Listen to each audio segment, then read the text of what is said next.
We begin by saying that Allah is greater, and thus we praise Allah. Allah is greater than the blessings that He bestows on us. He has much more than He gives. Allah is greater than anything that the mind can conceive. Allah is greater than the perfections that we ascribe to Him, let alone the descriptions that we know Him to be transcendent of. Allah is greater, and so we praise Him and celebrate Him on this day. As Allah says, قُلْ بِفَضْلِ اللَّهِ وَبِرَحْمَتِهِ فَبِذَلِكَ فَلْيَفْرَحُوا هُوَ خَيْرٌ مِمَّا يَجْمَعُونَ. Say, Allah's bounty and mercy, for that, because of His bounty, because of His mercy, for that rejoice. It is better than the entirety of the dunya that they collect. Allah sanctions this day for us as a celebration. And He sanctions for us many days of celebration, many a'yad, many Eids, to remind us that the beginning of every cycle that we live in life, every beginning is ease and joy. And then as we get into the middle of that cycle, that middle is hardship and difficulty. But at the end, He brings us back to joy and ease as a fulfillment of His promise. If we think back to the previous Eid that we celebrated a few months ago, that cycle of fasting with Ramadan began with ease. It was a time when we found it easy in the first few days of Ramadan to let go of our vices, to make many resolutions about how we would change ourselves in this month. We found ourselves restraining ourselves easily from food and drink and entertainment. And you know that this ease was not your own, it was God-given.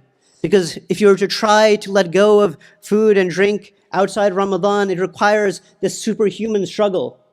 And if you don't believe me, go ask your non-Muslim co-workers how amazed they are that Muslims are able to fast day after day for a full month straight. And so the beginning of that month was ease and joy. But then, as the month progressed, the fasting began to take its toll. We began to wear out. Our patience began to wear thin. The resolutions that we'd made started to be laid by the side, and we began to feel that dread that often comes of making a promise but having failed to live up to it.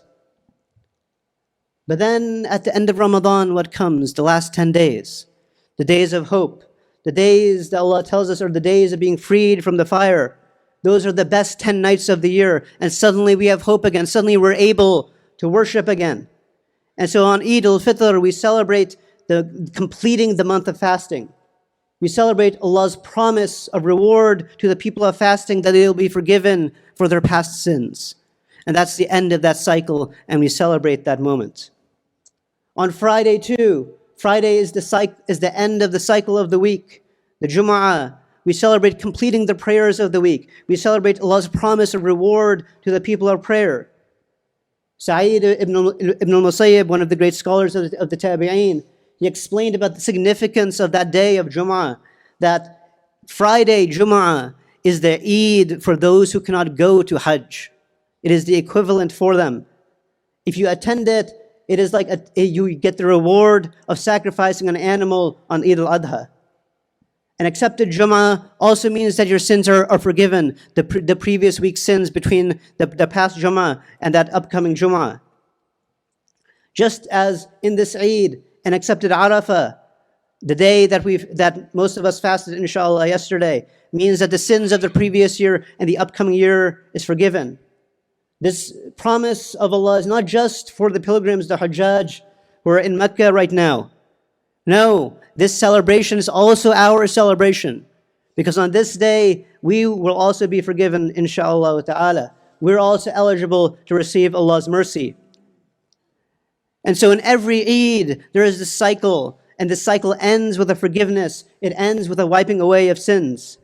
In every Eid, it's either the best 10 nights of the year or the 10 best days of the year leading up to it.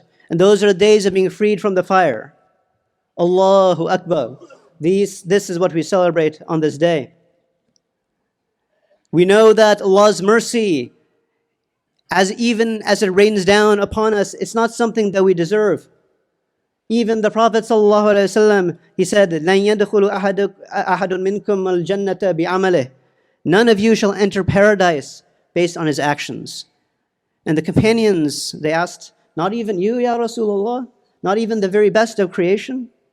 وَلَا أَنَا إِلَّا أَن يَتَغَمَّدِنِي اللَّهُ بِرَحْمَتِهِ. He said, not even I, except if Allah envelops me in His mercy. In another hadith, the Prophet ﷺ mentions the story of a man who will come on Yawm al-Qiyamah, and he lived in the days of the early prophets when the lifetimes of people were longer, and he lived several hundred years. The entirety of his life from his birth to his death was spent in worship. This man's life for us was essentially the life that you would imagine the perfect religious man to be, the perfect religious life. That's what he lived. And so he will come to Allah on Yawm al-Qiyamah, and he will be asked, "Oh Allah, judge me not based on your mercy, judge me based on your good deeds." And so his good deeds will come, and his scroll will read as long as the eyes can see, and it will be placed on the right-hand side of the scales. And then Allah will place one blessing on the other side of the scales. The blessing of being given eyes, the blessing of sight for just a single moment.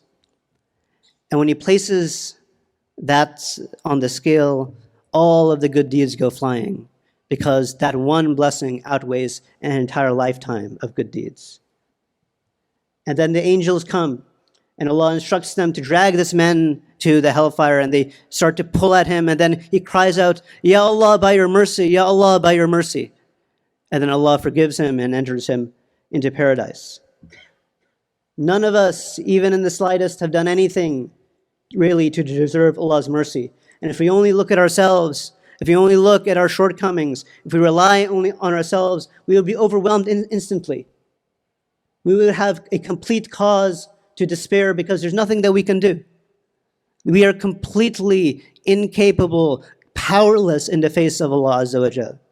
There is nothing that we can do to pay Him back.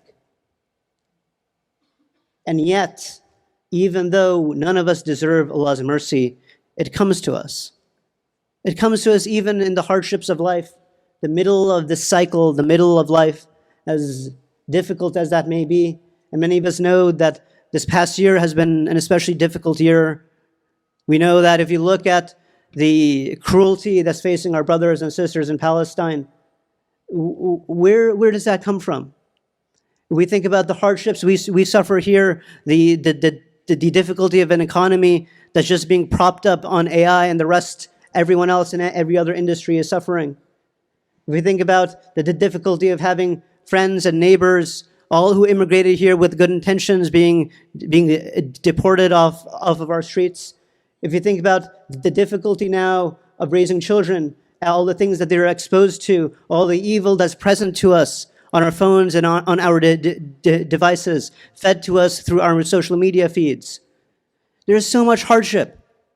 And a person might say, where is Allah's mercy?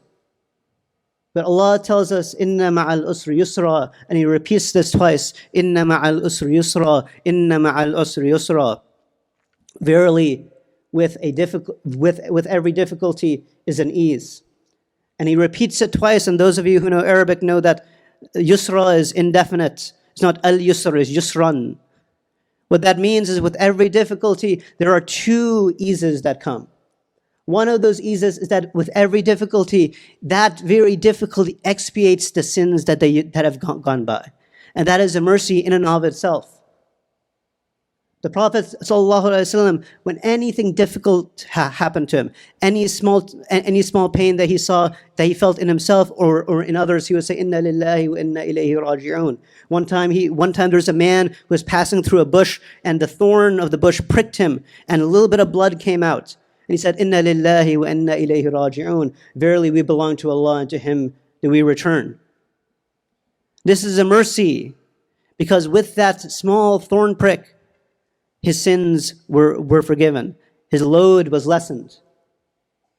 The Prophet ﷺ said, Inna ummati ummatan marhuma. Verily my ummah is an ummah that has been shown mercy. Ju'ilat adabuha fid dunya. Its torment, its punishment was placed in this world. Think about that. The mercy that we experience is in the torment that we experience in this world. The difficulty and the pain itself is a mercy because it forgives our sins. It purifies our hearts of all those dark stains that it has acquired over the years. Because we don't want to have that in the akhirah. We'd rather get rid of that here rather than wait for the akhirah. There is a great mercy, and the hadith continues. Where is that torment? In earthquakes, in the fitan, in the strife that we see between Muslims, when they're fighting each other, when there's discord between each other. In that is a mercy, because in that there is difficulty that we did not look for, but we receive nonetheless. Al-ajru ala qadr al-mashaqqa. This is one of the famous precepts of the Quran. Reward is according to the amount of difficulty suffered to gain it. The harder something is, the more reward that you will get for it. And in that is a mercy. This then is part of the mercy of Allah Azza wa Jal. That hardship of life is never devoid of mercy, and it's only the middle of the cycle, a cycle that begins with ease and joy and ends with ease and joy. أقول قولي هذا وأستغفر الله لي ولكم ولسائر المسلمين فاستغفروه إنه هو الغفور الرحيم.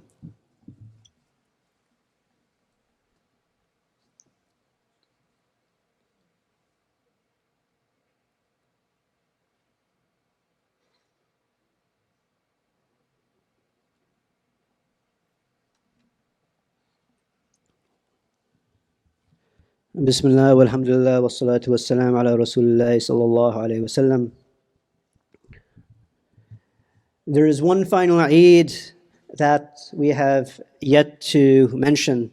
We've discussed the Eid of the week being Jum'ah, and the Eid of the month of Ramadan being Eid al-Fitr, and the Eid of the year being Eid Al-Adha for those who go on the Hajj, and for those of us here who experienced those blessings in either case. But there is one other Eid, one other cycle that we go through, which is life itself. And the Eid of life is being entered into Jannah, being entered into paradise. And Allah tells us that in every week in paradise there is its own Eid.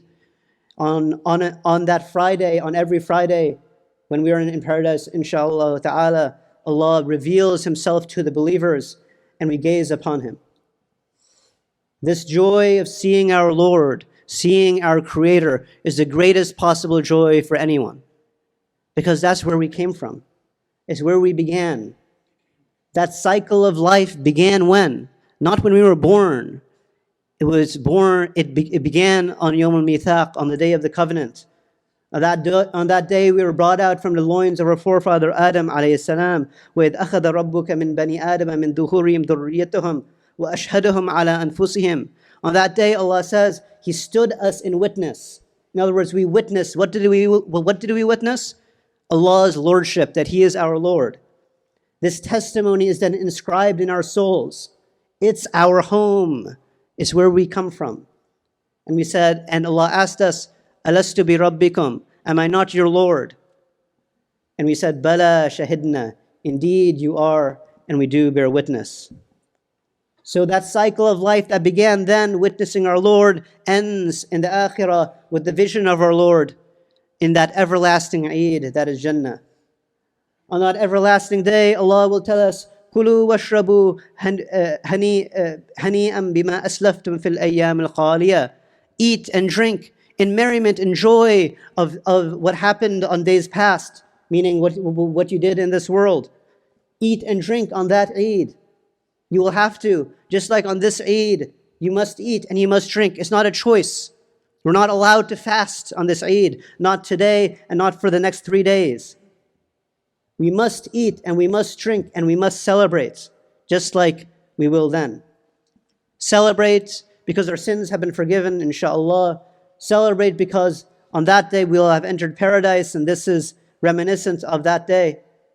Just as now we celebrate with that firm hope, with that firm conviction that Allah has forgiven us. We know that Allah's forgiveness is not hard to attain. When you make wudu, your minor sins are forgiven. The water droplets contain your sins as they fall off, and that's why that water is considered impure and you cannot use it again to purify yourself for wudu. When you make dhikr removes those dark traces from your heart that have accumulated by the lights of remembrance. When you just shaking hands with your fellow believer, what we'll do, inshallah, just right now, just when you shake your hands, the sins that are on the hands of each believer fall off from the hands. When you follow an evil deed with a good deed, Allah tells us the evil deed itself is converted to a good deed, as though you did 2 good deeds, not just 1. And so look at how many doors of forgiveness are open to us. When you make dua for someone else's forgiveness, the angels make dua for your forgiveness.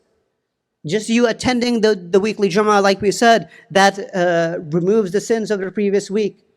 Fasting different days of the year, Ashura, yesterday, the day of Arafah, these days, fasting these days, just fasting them and anticipating Allah's reward forgives the sins of the past year, and for some days forgives the sins of the upcoming year as well. And even if we miss all of that and we go on Hajj, inshallah, as they're required anyways, and that Hajj is accepted, that Hajj will cause all of our sins from the beginning of our birth to be forgiven. So what are we waiting for? أَلَمْ يَأْنِ لِلَّذِينَ آمَنُوا أَن تَخْشَعَ قُلُوبُهُمْ لِذِكْرِ اللَّهِ. Is it not high time for those who believe that their hearts tremble before the remembrance of Allah? Because the reality of the matter is, the only truly unforgivable sin in this life is to believe that you cannot be forgiven of your sins. Because that means that you despair of Allah's mercy. You have no hope.